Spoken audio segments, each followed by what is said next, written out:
maybe the CMOs, the CFOs of the world, they think it's not immediate dollars, it's not immediate revenue or ROI, so it can't be measured. And then the social space has to fight a totally different game. Yeah. Because in the end, you can't have the same metric. Yes. So people think you can't track the impact. Yeah. And you can't increase sales unless more humans are aware of your brand. But you'll notice when organic content's doing really well, your paid content's gonna do better. Your email content's gonna do better. How does one track ROI and success when it comes to social and upper funnel marketing? I'm here with the great Jason Samuelson. Thanks again for joining me, man. Of course. I wanted to talk about a subject that is near and dear to our heart, but I think oftentimes in social media, upper funnel marketing, it's this gray area that we always talk about where, maybe the CMOs, the CFOs of the world, they think it's not immediate dollars, it's not immediate revenue or ROI, so it can't be measured. It's this mythical thing where you're just posting a bunch of trending content that makes no sense, and it feels like we're making a dent, but we're not even measuring it. So is this pushing the envelope for us long term? And I know throughout your entire career, you've heard some of this feedback. Of course, yeah. You go into a room with the CMO and a CFO, right, in the end, and you're looking at performance numbers in the marketing space, and you have your email people, your performance marketing people, your paid ad people that can go out and say, we have pixels on the website, we're seeing this return on ad spend, whatever it is. And then the social space has to fight a totally different game. Yeah. Because in the end, you can't have the same metric. Yes. So people think you can't track the impact. Yes. And that's the problem that always ends And up we want to happening. talk about the metrics that you track. And you can pull this up on the screen now, Katie. Producer Katie is going to help us out with some visuals here. But I always pull up this funnel because oftentimes I think so many people forget about the funnel and where you are in it. And this is a slide that we've used a lot in the past with our clients, Jason. It's like, let's just all agree where we are in the marketing funnel. So you want us to revamp your social media strategy, relaunch your TikTok. You want us to start to build your demo and increase your younger demo. We are in the awareness consideration phase of your brand.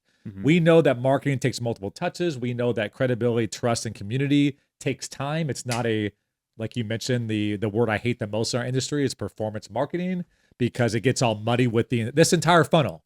Because conversion here in the middle of this funnel, then loyalty, and then customer ambassadors, etc., is different. But it's so important to sit down and say, okay, where are we in the funnel? And I think some of the people that are doing paid media, direct call to actions, the email drip, if you will, are playing a different game in terms of how they track the metrics than the game we play, which we'll go into in the awareness and consideration part of it. And 50 years ago, performance marketing wasn't a thing. You couldn't track the direct ROI of your work. And now we've just gone totally on the other side of the seesaw here into a world where everyone wants to track every single dollar and have it turn into a dollar on the other side.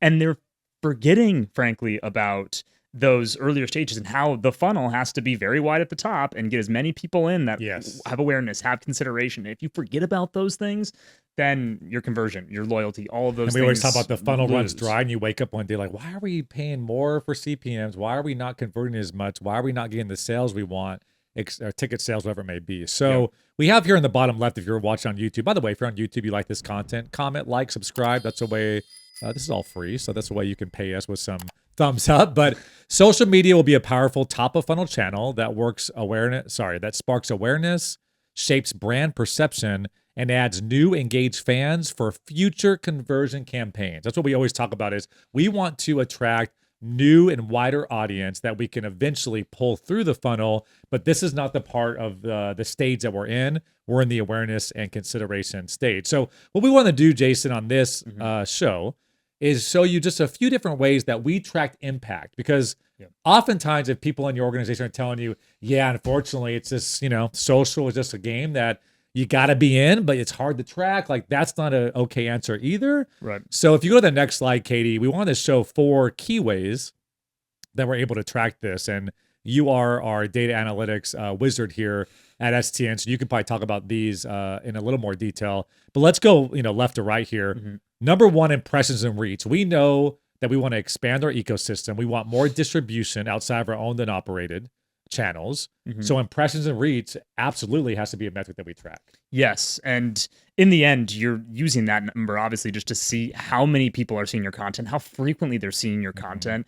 It's going to be your biggest leading indicator in terms of every other metric that happens after it, right? You need to have impressions and reach if you want to have high numbers of engagements, high number of comments, shares, etc. And this is no different if you're an ice cream parlor. It's better if 1,000 people walk by your ice cream parlor today than 100. Yes. That's a net, that's good. So I think in social and upper funnel marketing, like, oh, wow, we're actually getting in front of more people than month over month or year over year. That's a good thing because it gives us more at bats for the end of the funnel later on in the process. Right. In the end, if your goal is to have really engaging content, in reality, your content needs to be seen by a lot of people to understand how it's engaging. Some brands have different objectives, of course, and have more niche audiences. But in the end, impressions and reach is an easy way to showcase that top of funnel. And one of my favorite quotes that you hear me say at nauseam here in STN is 97% of your target market is not in the market to buy at any given time. So when you're pushing your content out, only 3% of those people are actually going to start working down that funnel. You just don't know when they're there. You don't know when the person is in the market to buy a new home or buy a new car. So you see real estate agents all the time. They're building relationships for years and years. So whenever Jason wants to buy a new home, you think of him or her first. They just never know when you're really in the market, whether you get a promotion or whether you're about to have a child. Then you just don't know that. But when it happens, you got to be top of mind. Yeah, exactly. You have the consideration phase locked in. Earn media value. So this is something I don't think enough people talk about. And in PR, this is a little more common. Yeah. But we always like to look at, hey, we just were able to go quote unquote viral. We were able to post 19 pieces of content this week that got us 17 million in reach or got us 1 million video views. How much on the open market would you have to pay to guarantee 1 million video views? That can actually become an ROI of, okay, we paid STN to create all this content. We got over 13 million video views across social this month. For us to go out and buy 13 million views in Meta or YouTube or what have you, it would actually cost us $9,000 or whatever that metric is. So we often say, here's the CPM, the CPE, and here's what we were able to get for free, because ultimately what I love, the quote about social, it's a bunch of empty billboards on Times Square that you can utilize. Sometimes it works, sometimes it doesn't, but it's in your best interest to use it. Right. And in the end, it's variable cost in that sense that you're going out and deciding and getting to leverage the platform in that way in order to get the most value possible out of those placements. In the end, every piece of content you're creating is another lottery ticket that can go and get 1 million impressions or more. And if free organic content gets you 1 million views, that you have to say, well, if I went out in the open market and paid for those 1 million, there's definitely a ROI value there. And so this is super common for us when we're talking about showcasing value to our clients, or also evaluating their own content where they currently sit. Sponsorship, coming from a sports background, sponsorship is obviously a huge part of a sports team's revenue base, and social media has a lot of opportunity for it. And so utilizing formulas like this that can take your impressions and understanding, comparing to traditional CPMs, you can then start to evaluate your content's value, which is something that 1 million people have questions over because they can't sell their platforms appropriately. And it's something's always worth the cost someone's willing to pay for it. But if you can put data behind it, then no one's going to question your price value. And I think for an agency that you're considering to go after, or you want to bring in 4 people internally at $20,000 in headcount, if that $20,000 in headcount gets you $40,000 equivalent of organic content, to your point, you're hitting those lottery tickets. Yeah. Then actually the value there is like, we can pay 40 grand a month to get these video views, or pay a team 20 grand a month to get the same reach video views against our target demo. And I think the thing that you have to consider when you talk about these eyeballs as well, when someone's consuming your content, successful content on social has high watch time, has good engagement, has comments, has shares, and those impressions are maybe in a lot of ways more valuable. And that's where we get into number 3 here when it comes to engagements, because that's another metric you have to track in order to see success. You know, it's funny, we did a full video, and we'll link it out here in the show notes, of SFSD, which you're familiar with, which is a brand that STN launched. And we were trying to sell tickets to a pop-up fitness social event. What I tracked very, very closely, just even anecdotally, is how many people are saving the flyer. How many people are saving the video sizzle of the date, the time, where to buy tickets. Likes are great, comments are great, but in that particular scenario, I'm like, if 104 people have saved this or shared this, that means they DM their friend, we should go to this. These are engagements that I was tracking to say, is this landing? And even though sales, especially when it goes to ticket sales, so many of it happened in the last 48 hours, ticket sales are slower going up to the last week, the last couple of days of the event. I knew, like, well, this has been shared in DMs and saved for weeks and weeks. People are just going to buy, and then we ended up selling it out obviously before the event went. Yeah, of course. And those engagements showcase a higher intent to Yes, buy, higher of course. intent. There They you show a go. lot of different various things.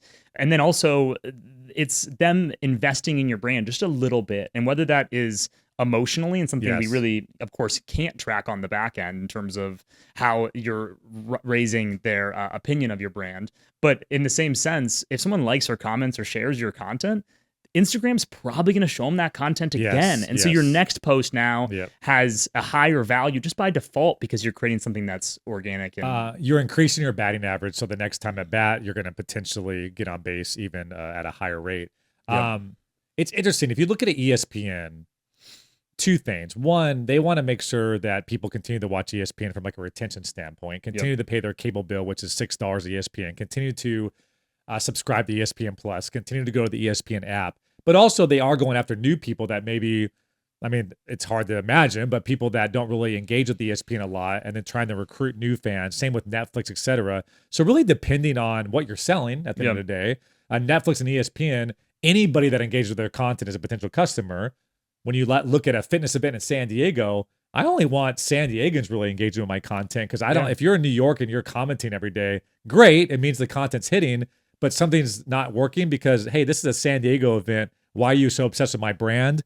So that's what you have to look at too. Like, are you getting the right engagements so you can pull them through the funnel at the end of the day? And I think that's where social teams get wrong. And maybe the CFOs, you know, kind of like are sitting there like this, like, yeah, we got 14 million views this month, but all these people are in Europe and we sell tickets to the Chargers or Rams or whatever it may be. Right. You have so many small like B2B brands that can go viral with one post on TikTok, but 14 million views doesn't turn into the later business objectives in the case of your audience. And the Chargers and Rams analogy may be even wrong too, because those people can buy merch. Those people can go to the London game that they're going to be there next year. So these larger brands, I feel like all engagements almost are great because you're so broad that you can leverage those people. Yeah. But there's obviously more brands we work with that are looking for specific geographical engagements. Mm-hmm. And then let's talk, I mean, video views and watch time could probably be laddered under engagement. I think the reason that we almost separate this is there's so much that you can look at with, especially video hooks. And when you're looking at how if you have a 1 minute video and people are dropping after 7 seconds, those are metrics we're looking at as well. Like, we're not hooking them right. There's something about the content that's boring where they're just like scrolling past it. And that can really help look at your strategy and your content in the future by the exact video metrics, especially on a platform like YouTube, like Instagram, where you know when they're dropping off and what the completion is, which is a huge metric for TikTok. And in the end, we're talking about how you're comparing performance marketing to organic marketing in a lot of ways right now. And video views and watch time, in my, being an analyst now for 10 years, looking at data a lot, organic content has higher video view, has higher watch time, longer watch time, better completion rates. Just all of the organic metrics that are really important for deepening your brand and adjusting your content strategy and your scripting and everything. Right? And so you can go out, and again, earlier in this process, we're talking about purely just impressions, and you can go and pay for impressions like we're talking about in number 2. But you can't pay somebody to watch your video for an average of 30 seconds and finish that content. Right. So it's another success metric that you can go deeper with to be able to showcase, hey, sure, we got 1 million impressions, so did the paid team, but what's their average watch time? What's their average completion rate? The last couple of things I'll say that a few of different ways that we've assessed performance in the upper funnel. We've done things like brand lift studies, that meta that you're able to do, where it's brand recall and brand lift studies. We've actually done surveys. A great example I always share is when we did the Snapdragon Stadium here in San Diego. We actually surveyed the market in San Diego. Did you know a stadium is being built right now? Only 21% of people even knew a stadium was being built. By the time the stadium, a week out, we resurveyed, 99% of people knew, which meant the marketing worked. We got on not only billboards and TV and things like that, but also our social was running for 3 years all prior to the opening. But those are also things you can do. Focus groups, brand lift studies. These are all things about attention and distribution, and your ecosystem is widening. Therefore, more people are aware of your brand, and you can't increase sales unless more humans are aware of your brand. In the end, none of this is tracked in a vacuum. It can be so difficult to have the proper tracking across all of your platforms. But you'll notice when organic content's doing really well, Your paid content's going to do better. Your email content's going to do better. So everything plays into this bigger space. That's another great thing is that people don't do enough of, in my opinion. We tell our clients all the time, your best organic content should serve as your next paid content collateral. Yep. And your organic playground is what you're trying to test the market with. Ooh, that went quote unquote viral. For our next paid campaign, let's use that exact same piece of content or slightly remix it. But we already know the target demo loves that. Yes. So if this is an ad, it's same with the Super Bowl commercial. If we know people are laughing at it and liking and sharing it, like, then use that. Exactly. Don't guess and try to create, oh, this is paid though. This is got to be different and more. No. Use organic to your benefit. Then your CPMs and all that are going to go down as well. So we hope that was helpful. Hopefully people can just send this to the CFO. Just send this video. Oh, I get it now. Okay, I got you. But we thought that'd be helpful. It's, those slides that we showed you are slides that we use in a lot of our decks. And I think, again, when you're educating people internally, because it is our job as marketers. Yes. These people, decision makers, your colleagues, they don't go to marketing school. They're not listening to the same content podcasts. They're not in social. They're not in the data. They don't even know what the hell TikTok creator insights are. It's your job to educate them. And I think we can do that with grace and say, hey, totally understand. Marketing seems like it's this weird gray area. Let me walk you through how I track it. And by the way, there's a CPM method we can look at if you want that for earned media value. There's a lot of ways we can do it. And we knew this video would be helpful for all the social marketers out there as well. Jason, appreciate it as always, man. This has been yet another edition of the Business Social Podcast. My name is David Brickley. It's all been powered by STN Digital.